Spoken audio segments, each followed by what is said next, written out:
পালা এসেছিল, আমি ওখানে ছিলাম, আমিও একটা পালা করেছি। তাই? সেটা তো ভালো কথা। তুই পারিস কবি গান করতে? আগে তো কখনো করিনি। ওদের একটা লোক কম পড়েছিল, তাই মুখে ডেকে নিল হরিনাথ কাকু। লোক খুব হাততালি দিল আমার কবি গান শুনে। যাক, চিন্তা মুক্ত হলাম। এরপর কোথাও গেলি একটু বলে যাবি। তোর চিন্তায় চিন্তায় আমার কাজ কাম সব মাথায় উঠেছে। মা, তুমি দাদাকে একটা শাদি দিয়ে দাও, তাহলে পরে দেখবা দাদারই যে ব্যারাগ্গাপা না কোথা চলে গেছে।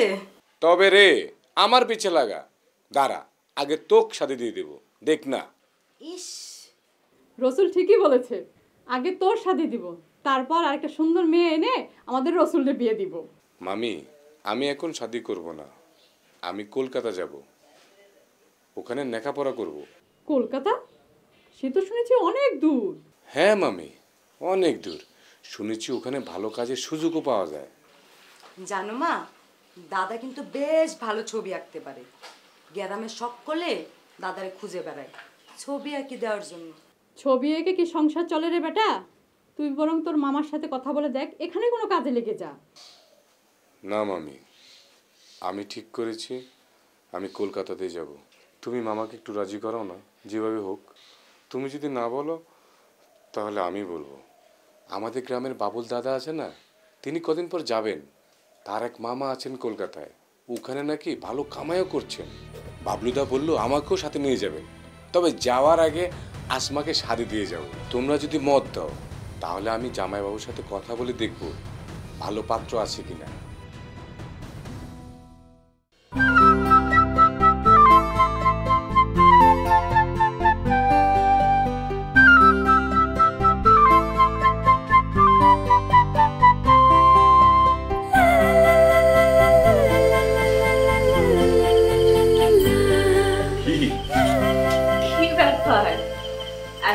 বড় খুশি খুশি লাগছে। আর মনটা বেজায় খুশি।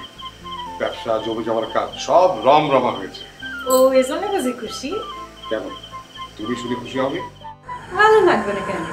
সংসারের উন্নতি হচ্ছে, তো ভালো কথা। আরেকটা কথা, এখন থেকে কিছু দায়িত্ব কিন্তু তোমাকেও নিতে হবে। এইসব কাজে আমার আবার টানেন কেন? এই ব্যবসা আস্তে আস্তে বড় হচ্ছে, জমি জমা বাড়ছে, একা আমি কতদিন সামলাবো? কিন্তু এইসব তো পুরুষ মানুষের কাজ, মেয়েদের কাজ তো সংসারে। আচ্ছা, ওসব কথা রাখো, যা বলি মনোযোগ শোনো। এই টাকাগুলো রাখো। ওই নতুন জমির ধান বিক্রি হয়েছে, দুদিন পরে আরো কিছু টাকা পাবো। কাল দাওয়াত আছে, সেখানে খরচে নাই। শীত লাগবে, আপনার কাছে রাখলেই তো হয়। না না না, তোমার কাছে রাখো। সকালে লোকজন আসবে বাজার নিয়ে, রান্নার লোক আসবে, সে সময় আমি নাও থাকতে পারি। তুমি টাকাগুলো হিসেব করে দিয়ে দিও। সে কি, বাইরের লোক আসবে, তাহলে আমি মেয়ে মানুষ হয়ে টাকা দিব? লোকে কি বলবে? আমার সাথে সাথে আপনারও তো নিন্দে করবে। আচ্ছা ঠিক আছে, সে দেখা যাবে। আমার যখন প্রয়োজন হবে আমি নিয়ে নিব। তুমি টাকাগুলো গুনে তুলে রাখবে।